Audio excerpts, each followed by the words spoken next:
Capaian pembelajaran. Peserta didik mengkaji serta peluang dan tantangan penerapan nilai-nilai Pancasila dalam kehidupan global. Tujuan pembelajaran. Pada unit ini peserta didik diharapkan mampu mengidentifikasi peluang dan tantangan penerapan nilai-nilai Pancasila dalam kehidupan global, di mana karena kecanggihan teknologi informasi, seseorang dapat berinteraksi dengan orang lain di wilayah, daerah dan bahkan negara yang berbeda. Upaya untuk menerapkan Pancasila dalam kehidupan sehari-hari merupakan hal yang paling menantang dari materi Pancasila, terlebih di era revolusi industri 4.0 sekarang, di mana laju perkembangan teknologi begitu cepat. Tentu saja, tantangan dan peluang mengimplementasikan Pancasila pada 30 tahun yang lalu berbeda dengan hari ini, karena perubahan zaman dan alam. Pada era sekarang, berkat perkembangan teknologi informasi, dunia seolah tak berjarak. Batas wilayah, negara, bahkan dunia dengan mudah kita lipat.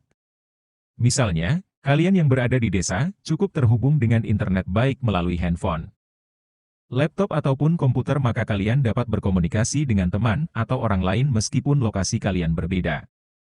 Kita yang berada di Indonesia dapat melihat dan membaca peristiwa yang terjadi di negara lain. Ini tentu berbeda dengan era awal kemerdekaan, di mana kemajuan teknologi informasi tidak sepesat saat ini. Dengan bantuan teknologi informasi, kita dapat mengkampanyekan nilai-nilai Pancasila ke seantero dunia dengan mudah dan cepat. Tak hanya itu, praktik kehidupan kita yang berlandaskan Pancasila juga dapat menjadi inspirasi bagi bangsa-bangsa di dunia.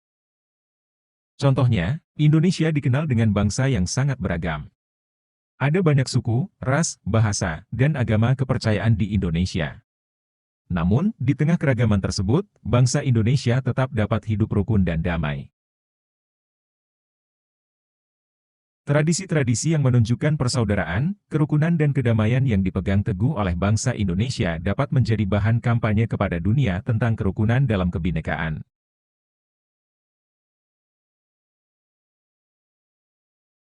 Hal tersebut dapat menjadi inspirasi bagi daerah-daerah yang berkonflik.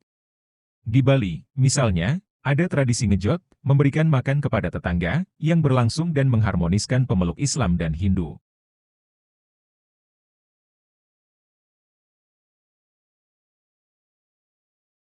Di Maluku, ada tradisi pelagandong, suatu perjanjian persaudaraan satu daerah dengan daerah lainnya, sehingga ketika terikat dengan perjanjian persaudaraan, maka ia harus saling tolong-menolong, saling membantu, sekalipun di dalamnya berbeda agama.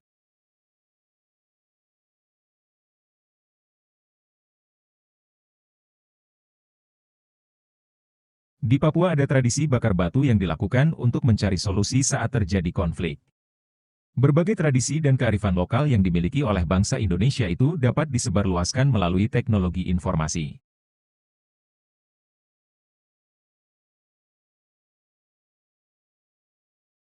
Di balik peluang tersebut, tersimpan juga tantangan yang tidak mudah.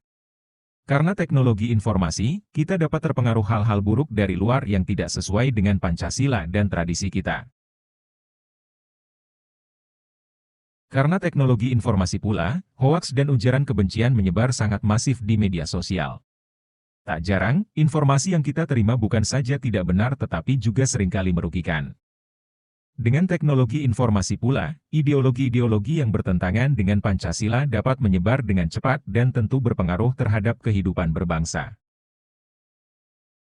Ide-ide yang mengarah kepada radikalisme dan terorisme bertebaran di jagat maya dan dapat mempengaruhi kita. Dengan teknologi informasi, narkoba juga dapat menyebar dengan cepat hingga ke desa dan perkampungan.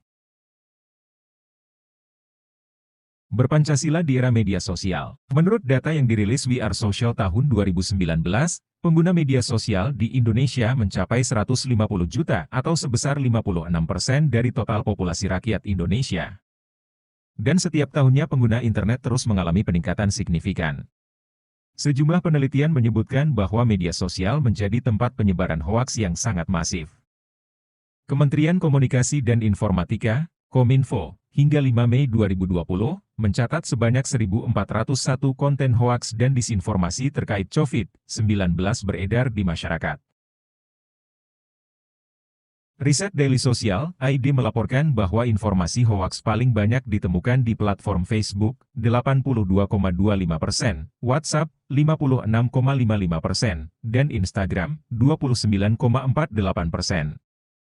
Sebagian besar responden, 44,19%, yang ditelitinya tidak yakin memiliki kepiawaian dalam mendeteksi berita hoaks. Selain hoaks, media sosial juga digunakan untuk menyebarkan ujaran kebencian, pemikiran intoleransi dan radikalisme.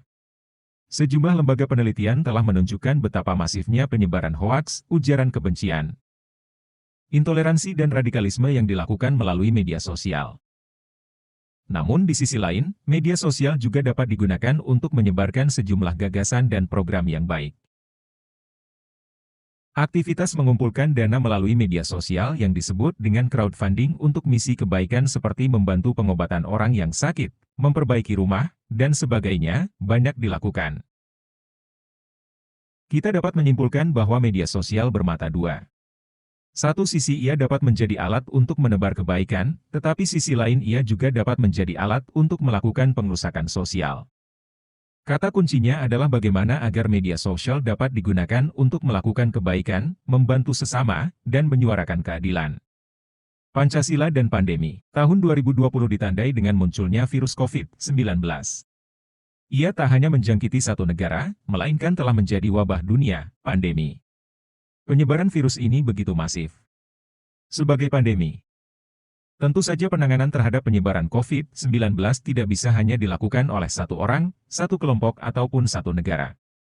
Penanganannya menuntut komitmen dan COVID-19 ini. Penyebabnya, lalu lintas orang terjadi begitu masif, sehingga ia bisa menjadi media penyebaran virus baru ini. Terkait dengan hal tersebut, bagaimana peluang dan tantangan penerapan Pancasila di era pandemi ini?